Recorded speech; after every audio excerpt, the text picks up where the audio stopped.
first flight of the orbiter Discovery, and the shuttle has cleared the tower. Hey, what's going on? So much peaking of our volume levels, even though we did sound check. Hey, welcome to the Health or High Water podcast. Brett here. I'm here with the fantastic trio. I feel like I should have came up with a better name for that. Too late. Too late. F minus. F minus for that. I'm here with the trio, of course, in our studio in Ascend. You're on the Health or High Water podcast. We were with Bethany from Pelvic Harmony. Hello. You're with Trip. You're with Trip. Doskity dodo. How you doing? We hope you're having a great day out there. A little cloudy out there. I think we're going to get some rain here in Denver.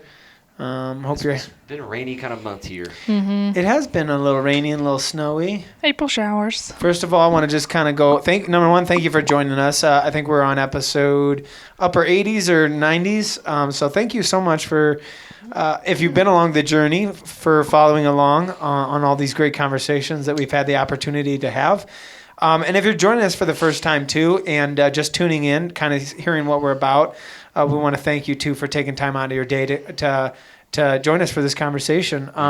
Before we get into our topic for today, I just want to pass it around.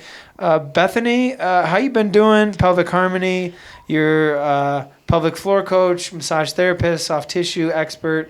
Business is growing. Mm-hmm. What's going on? Give it anything in the news, anything you're doing. What's going on? Yeah, it's been really good, growing a little at a time, working on more marketing and outreach and all the things, all the fun things, website.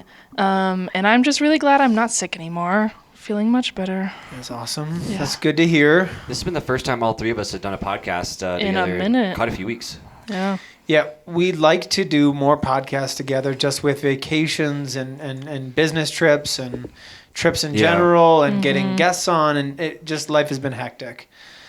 Trip, what's going on, man? You've been pumping out genetic tests, blood work, putting together comprehensive wellness programs. You are starting to coach football now at Regis Jesuit. You're going to be a slot receiver coach. You got that going on.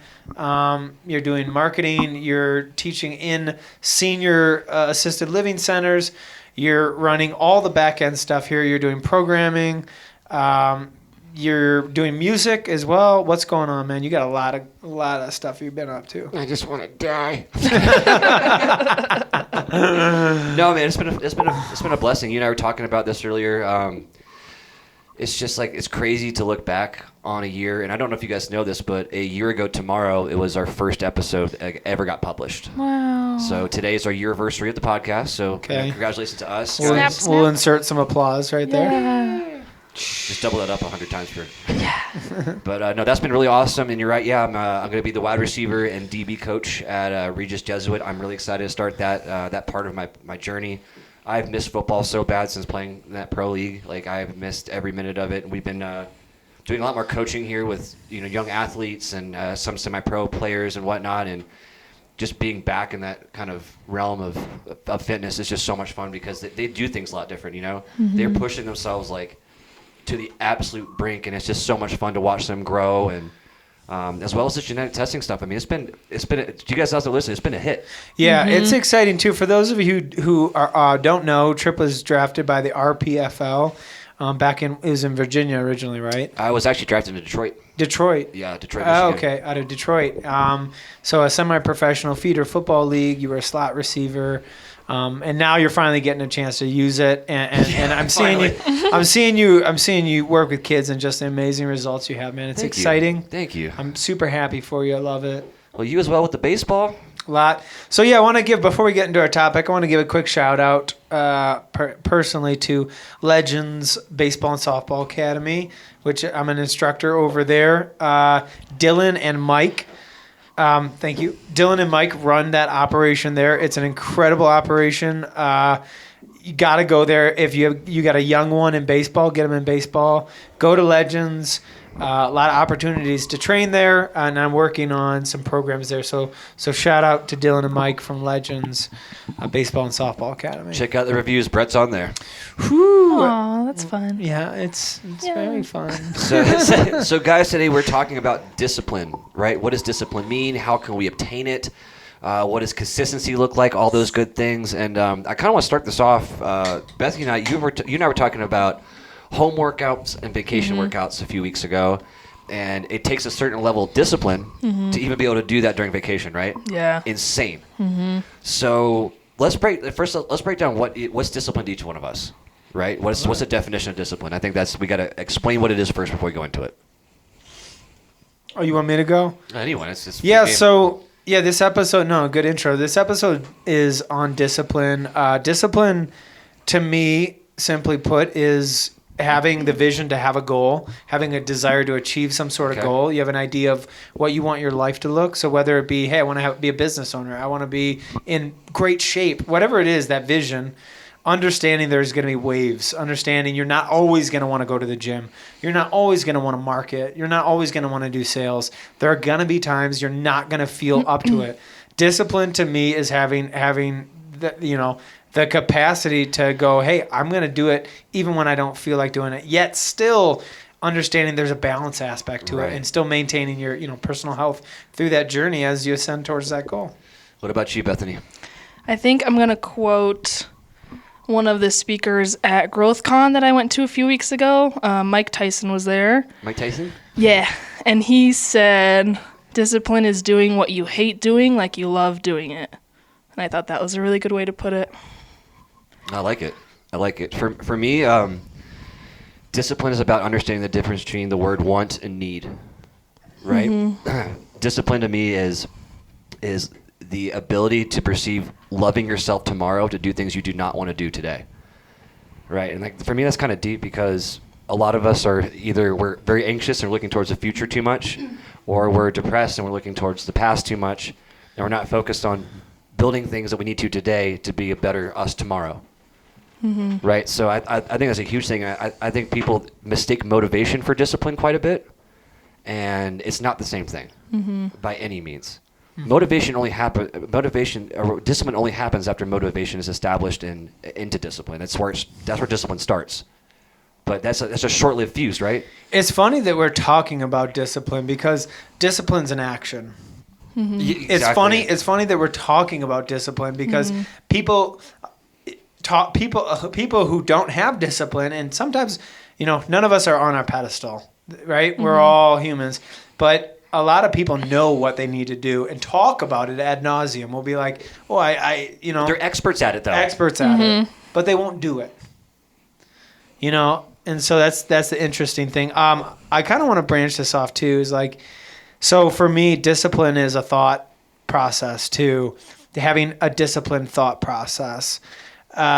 We got that stream of consciousness going through our head all day. Maybe it's I'm not great. Maybe it's I'm not good enough. Oh, I can't start a business. I can't get in shape.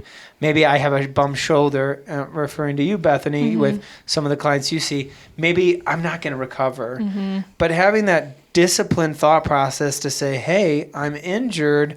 I'm going to figure this out, and I'm going to get this shoulder to the best of my ability. I'm going to come see Bethany 4 times a month, and I'm going to also come see Trip or whoever it is. Doesn't have to be us. I'm going to go work out, and I'm going to start to look up exercises. Is that resonate at all with kind of, and what do you think about that? Yeah, I've definitely seen people in that mindset, and I think you really have to discipline what you think about yourself, and what you speak to yourself, that my shoulder is going to limit my, baseball for the rest of my life, but it doesn't have to. I do want to ask you guys a question, though. And the only reason I'm saying this is because discipline comes from the mind, and a strong mind typically, right? Someone with a weak mind doesn't have discipline, right? I mean, I think that's just kind of hit me in the head. It's like the difference between a weak person and a strong person typically is that disciplinary kind of thing, right? I mean, can we change weak to untrained? Whatever. An untrained mind. Yeah. Somebody who has not trained themselves, because that's what discipline is. It's a training process. It's just conditioning, really. That's what we do. Personal trainers. Yeah, we're just conditioning ourselves, and I think we think that it should be an outside source of motivation. Oh, I'm going to have this epiphany and something's going to happen. It's like, no, that's got to be a self-epiphany. It's got to be a self-realization that I need to do something about myself and take care of myself. Yeah. It's our responsibility to take care of ourselves, or someone else will. As sucks as that sounds, it's the truth. Yeah, I feel like people who lack discipline are always asking the people who have cultivated discipline in their lives. They're asking them, how do you stay motivated? How do you stay motivated? But it's not like a one-trick wonder. It's not like a secret. You just have to have the daily ritual of disciplining yourself in these areas that you want to grow in and the small steps that you have to take to get there. Yeah. And it's not a magic thought. It's not a magic phrase that you tell yourself. Yeah. There's something kind of crazy. Like, it's a personal experience, and maybe you guys have felt this, maybe you haven't, and you're like, Brett, you're crazy. There's something I've experienced when I have a day that I've been so productive on. So productive. Meetings that went well. I gave all my energy. I gave all my attention. I finished all the emails I needed. Everything I did in that day, I got my workout done. And I'm exhausted at the end of the day, completely exhausted. And there's something that happens when I lay down, and it's like I feel this different kind of good. I feel like this amazing feeling. You're content. Yeah, 100%. Contentment. Yeah, it's like the definition of contentment at the end of the day. And it has nothing to do with how tired, like, hey, I had a lot of energy. I don't. And it's just because I had the discipline to follow along that path. Has that ever happened to you guys? Yeah, when I've had days like that, so productive and meaningful and full of things that needed to be done and I wanted to get done, I feel like I feel like it's a small word for how I feel, but I feel so functional at the end of the day. Like, I did so much. I functioned in all these different capacities to the best of my ability that I could do, and just proud of yourself at the end of the day. And talking about the opposite end, I felt like crap for not doing stuff.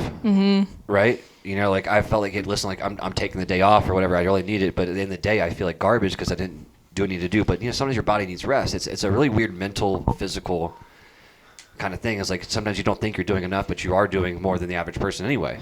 What's your thoughts then on like that balance? Because there's because working hard is great, right? Like it's revered. Like, yeah, hard worker. It's very virtuous. Somebody call you a hard worker, love it. But what's the balance though? Because your health is important. You don't want to work yourself to the bone. What's your thoughts on drawing that line? Well, you and I have both been trying to figure out where the line to draw for a while. You know, what is we have to make this business work. Right, number one, right? It's like our sleep, our food, whatever is put on the back burner until this baby can walk.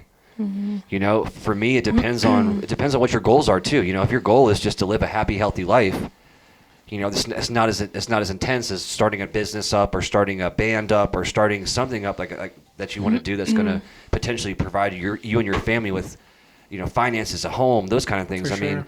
it really depends on what your goals are. You know, if it's a simple goal, it's probably simple things to accomplish those goals. Yeah. You know, it really depends on what your level of how much you want to live in this game of life of humanism. You know, like this really is a game, right? Like I could play a video game to start a business up right now and do kind of the same thing. But we're doing it in real life. I know this sounds like kind of stupid, but it's the truth. And that's why for me, like I don't understand why people live in this false reality of like virtualism and whatever it is. But like you could be doing the exact same things in real life. Like you start a business yourself, do whatever. Like you could do all these different things. You love Call of Duty, join the military. Make an impact, make a difference.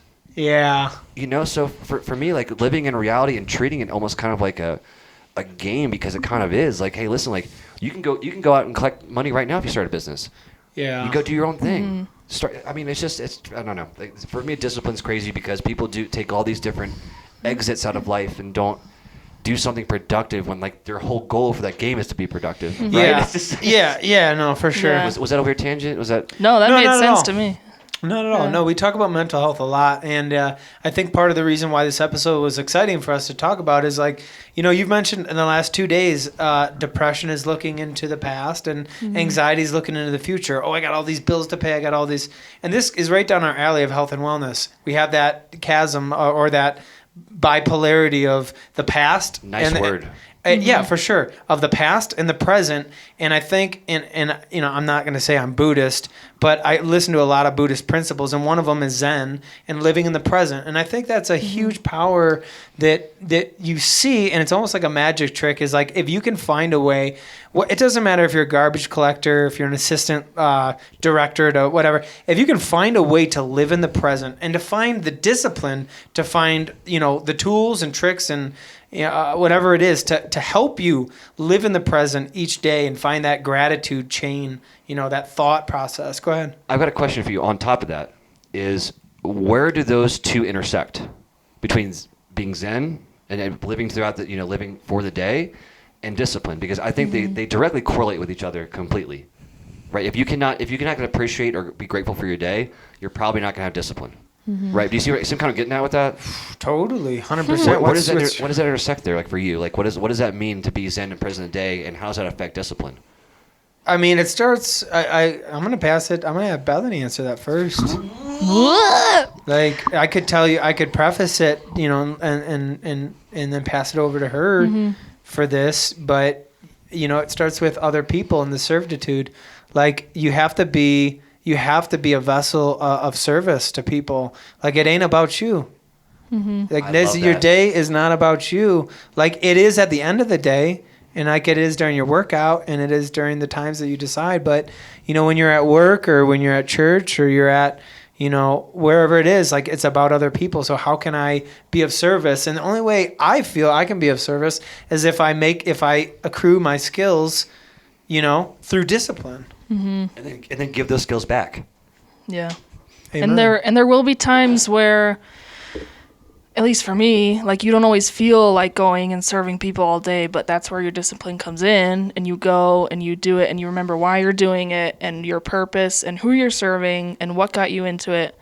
And I think it does have to do with your goals a lot too, because you have goals, to have quality sleep and to eat well and to get enough rest, but also to be productive and work and go to the gym. So I think you draw that line kind of depending on what goal you're looking at, because I've definitely had to work on being more disciplined in physical fitness routine, but also I've had to discipline myself to learn to rest better, Zen per se, to take care of my body mentally, to get better sleep, to not over stress, over anxiety, overwork myself about the future. So there are a lot of lines to draw depending on which goal you're looking at. Does that make sense? It's the same approach that we have to do with fitness and wellness. There's no one size fits all for this, right? Everyone's got to find their own line in the sand to draw, right? Everyone's got their own limits, though. I mean, like every one of our limits is different, physically, mentally. That's part of the human experience. We have to find our own torch, or whatever you say, to find our discipline and keep that thing lit, because consistency is the only thing that keeps discipline going. Right? Yeah. I mean, it's the same thing as weightlifting. If I do 2 weeks of weightlifting and I stop, do you think I keep any of that? Yeah. No. It's all built off of itself. And that's how it has to be done. Yeah. I mean, one more deep dive. Hey, first of all, I want to thank you. This has already been a great dive into, to kind of the things we think about as trainers, as massage therapists and PT and pelvic floor, and it's been a great deep dive. What was I going to go with that? You were talking about discipline and consistency. Discipline and consistency and discipline to working out. No, I don't know. It'll come back to me, but even discipline with just like chores and stuff like that, right?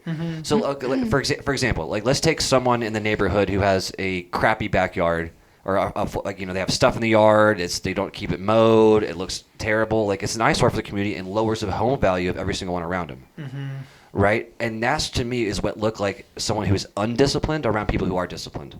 I feel like you're pointing me out on this one because I didn't. No, just using hand signals. Because I didn't mow my lawn this week. Oh, so you felt that hard? You're like, so how does he know? I had the HOA come and they had a clipboard. No, that was last year. This year we struck a vein with. Oh no! Yeah, I felt like you were targeting me on that. No, but you know what I'm saying though. It's just like it's just like that person that's not taking care of this. Someone to take care of themselves, like, you can kind of tell, and like I think a lot of people that are in a situation like where they're looking for discipline and they're looking to like change that life is like, take a step back, because that's who you are. Other people can see that messiness, right? No, so what I was gonna say, thank you for helping me out on that, but what I was gonna say before is, like, we're creatures, all of us and the listeners and people who are tuned into our podcast, we're all creatures of patterns. We recognize patterns. And I think one of the hardest things for all of us is recognizing a pattern that doesn't lead to where we want to be in the future. So if we're stuck at a job, we're like, this isn't really this isn't expanding my skill set in the direction I want it to, and where I want to be, is finding that discipline to go, okay, and actually this is a good chance to shout you out, Bethany. Like, you're a prime example of somebody who's you're working on the side, you have your job, and then also now you're building your business, and this is month 4, and you're growing it. Yeah. And you've had the discipline. What's that? Maybe you're the one, like, to take that. What does that take to? Is it just the people around you that are like, hey, you can do it?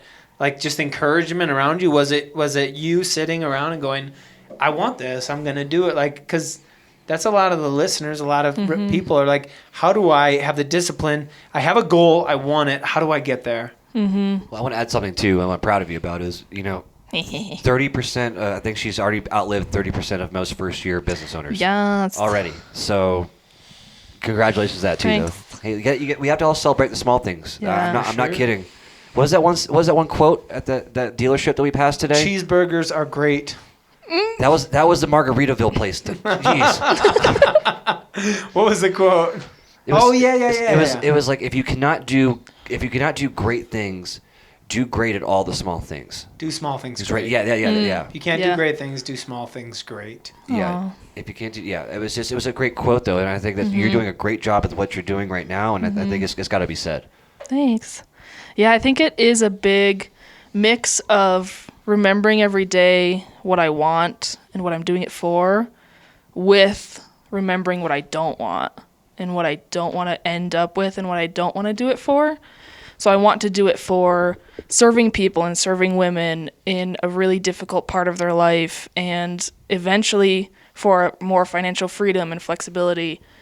And remembering what I don't want to be an employee for the rest of my life. I don't want to have a boss over me at all times, and just remembering my why, like why I started, the goal. If you've ever read Start With Why, it's a really good book to help you find that, and why it's important for every company to know why they're doing what they're doing. That's been a big help on days that I feel less motivated or tired or discouraged, that things aren't happening ideally how I would want them to. I just go back to those basics of why and for who. Yeah. And what I love about that is, and I know we're kind of getting towards the end of the episode here, we're kind of wrapping down. What I like to kind of end on this podcast is talking about how we personally accept discipline and how we enact it in our lives. And for me, it's all about self-accountability. That's what it boils down to, right? What am I responsible for? And I think for a lot of our listeners right now, if you're trying to find, like, listen, I'm one of those people that does a gym for like 3 weeks, I do a really good job, and then I fall off the mat, right? That's the hell loop. We talked about that before. Like, we do the same thing over and over again and expect different results. That's a definition of insanity. So how do we get out of that? It's about self-accountability. We've got to look at ourselves through an introspective, whatever it is, kind of view. Look at ourselves like, this is what I'm responsible for, and this is what I need to do to accomplish those goals. If you want to own a house down the road, you better be saving right now and get a second job or whatever. If you want to be fit, you better be taking at least 30 minutes a day to work out, get your water in, get a good amount of sleep. If your goal is to be a better dad, spend more time with your family, do those kind of things. So, like, it depends on what your goal is. But if you have a plan, a program, and you're self-accountable for what you're responsible for, there's no way you can fail. And have an accountability partner is always good. Accountability buddy.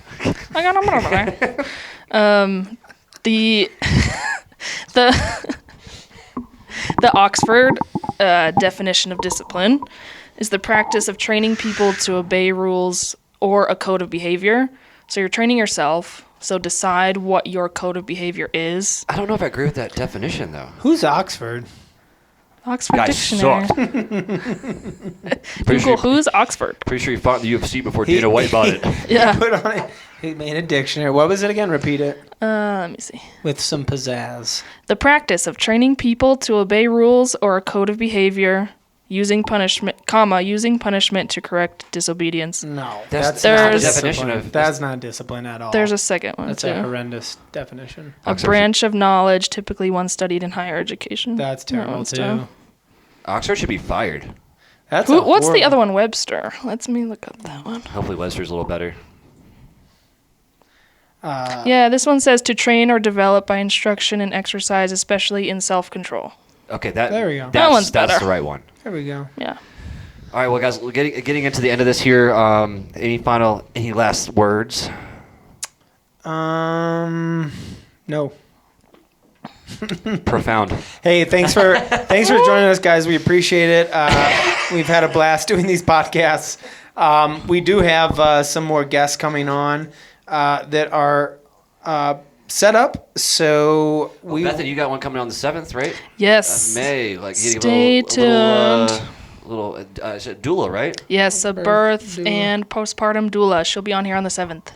I'm excited for that one. So the podcast will probably come out a couple days after that, so keep an eye on it. Yeah, we're looking about 8th or 9th for the release of that one. What's her name? Chelsea. What's her business? She's a certified doula. We were going to have Chelsea, a certified doula from, what's her business name? Bundles of Grace. Bundles of Grace coming on early so May. cute. Get excited. Look out for it. It's going to be a fantastic episode. We're going to discuss a lot of incredible things for you expecting mothers out there. Yep. We're going to have a live birth on here. Okay. Just the audio, though. Just the audio. The microphone will be right where you expect it to be. Hey, thank you for joining us on this episode of Health or High Water. Bye. We will see you on the next episode. Take care. Have a great rest of your day. sorry. Peace. Yeah.